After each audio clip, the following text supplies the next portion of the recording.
Saudari dan saudara yang terkasih, Saudara Petrus memutuskan untuk menjadi simpatisan pengikut dari Yesus dari Nazaret. Dia kagum mendengar pidato khotbah dari Yesus dan lihat bahwa ada ratusan orang terpukau oleh tutur kata dari Yesus. Hebat. Pilihannya tidak salah. Orang seperti itu mau dia ikuti. Pilihannya menjadi makin mantap ketika pada suatu hari Yesus, anak tukang kayu, bisa memberi petunjuk kepada Petrus, ahli laut, nelayan, di mana kiranya dia dapat menangkap ikan. Perahunya penuh dengan ikan. Bengong dia. Mana mungkin anak tukang kayu ngerti tentang angin, tentang laut, tentang ikan. Hebat orangnya, hebat. Petrus bangga. Tidak salah pilih. Yesus memenuhi harapannya. Kemantapannya makin besar ketika pada suatu hari dia melihat Yesus itu bisa membangkitkan orang mati. Belum pernah terjadi. Lazarus keluar, bangkit. Anak Naim, bangkitlah, bangun lagi. Luar biasa. Dia kagum, dia mantap sekali memilih kepada Yesus. Yesus menjadi idola, Yesus menjadi kebanggaannya, pujaannya. Yesus adalah Mesias, Putra Allah. Itu yang kami dambakan. Dadanya membesar. Tidak salah pilih. Sampai sial pada suatu hari terjadi apa? Yesus mengumpulkan teman-temannya, murid-muridnya dan mengatakan, saudara, saya harus menderita. Saya akan dikhianati oleh para imam orang-orang Farisi. Saya ditangkap, saya malah akan dibunuh. Kok kaget? Kaget si Petrus. Salah, nggak mungkin. Baru saya mengaku kau Mesias. Sekarang kau namanya mau menderita. Nggak mungkin. Nggak masuk akal. Terjadi apa? Terjadi perang batin pada Petrus. Betul. Tidak salah pilih. Atau ternyata justru salah pilih. Masa mengikuti orang yang mau disalibkan? Masa mengikuti orang yang minta supaya kita menyangkal diri? Dan kebingungan dari Petrus makin tambah ketika Yesus nambah. Kalian pun harus rela memikul salibnya. Boro-boro. Aku mengikuti engkau untuk menjadi menteri, bukan untuk memikul salib. Ada krisis iman pada diri Petrus. Yesus macam, apakah harus saya ikuti? Maunya saya, bahwa Yesus itu nurut sama saya. Maunya Yesus supaya saya nurut sama Yesus. Siapa harus di depan? Harapan saya atau jalan Tuhan? Maka Petrus ditegur. Kau setan, kau hanya mikir pikiran manusia. Kalau kau mau menjadi pengikut saya, ayo di belakang saya. Janganlah padamu yang Tuhan kehendaki, bukan terbalik. Dan Petrus itu bingung.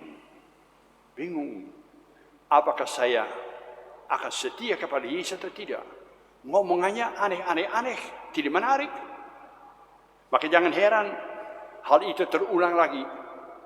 Ketika Yesus masuk taman Getsemani, dia cerita, dia harus menderita, berdoa, keringat, darah keluar. Nggak mungkin. Maka jangan heran, Petrus tidur.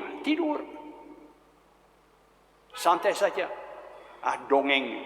Nggak mungkin Mesias putra Allah harus menderita. Ketika Yesus ditangkap, dibawa ke Sanhedrin, pengadilan agama orang Yahudi. Kamu pun murid dari Yesus. Tidak, saya tidak kenal orang semacam ini, saya tidak kenal. Saya tidak mau mengikuti orang lemah lembek seperti Yesus. Sampai 3 kali menyangkal. Nggak mudah menjadi orang beriman. Nggak mudah menjadi orang yang mantap dalam penyerahan diri kepada Yesus. Harus ada suatu metamorfose, suatu perubahan yang besar dalam diri kita. Bukan maunya saya, bukan pikiran manusia, melainkan kehendak Allah yang harus terjadi pada diri saya. Sanggup hendak kita. Sebabnya kalau kita berbuat demikian, dunia akan menertawakan kita. Kutanya, sekelompok muda-mudi kumpul dari macam-macam agama, keyakinan. Saya mau mulai dan saya minta kepada umat Katolik, pengikut Yesus, ayo siapa mau memimpin doa? Langsung semua orang Katolik yang hadir di sini hening cipta.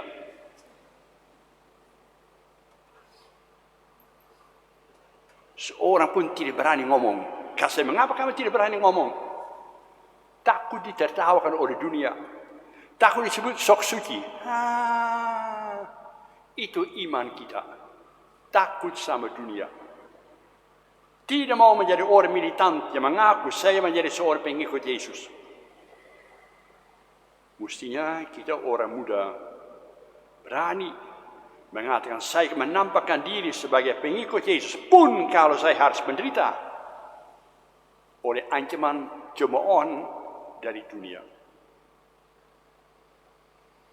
Kita berjumpa dengan Nabi Yeremia, nasibnya sama. Yeremia itu semangat membiarkan dirinya diarahkan, ditugaskan oleh Yesus, oleh Allah untuk menyelamatkan bangsa Israel.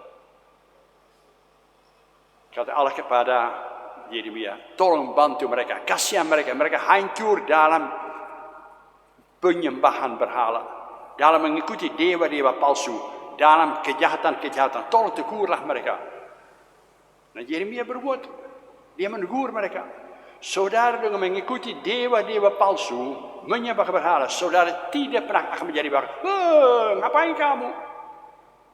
Si Yeremia disemprot. Orang yang menyampaikan cinta Allah, orang yang menyampaikan kabar gembira dari Allah kepada dunia akan dimarahi, akan dibuang, akan ditolak, akan disalibkan. Terus apa jawaban kita?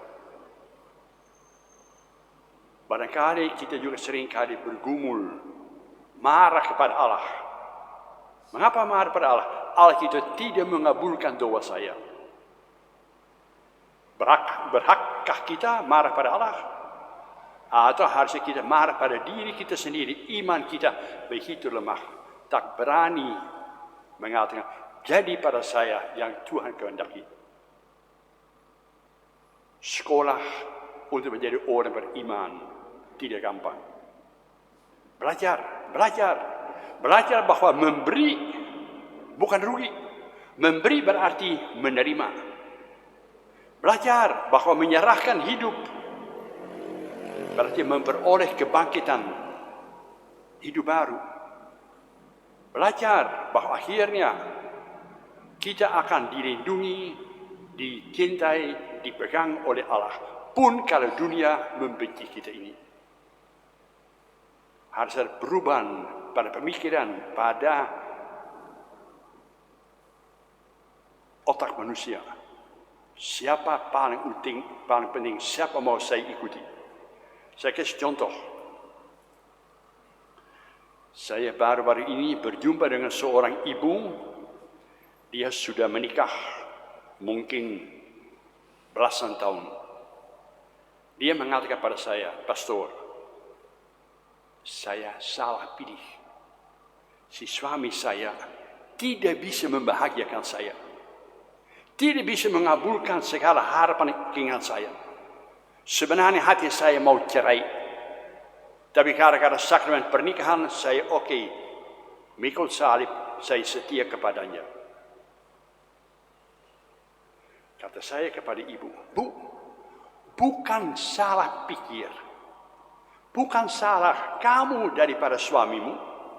Apakah kamu bisa mau mengubah dirimu? Aku mau menjadi pelayan bagi suami saya, pilihan saya, titipan Allah dan pelukan tangan saya.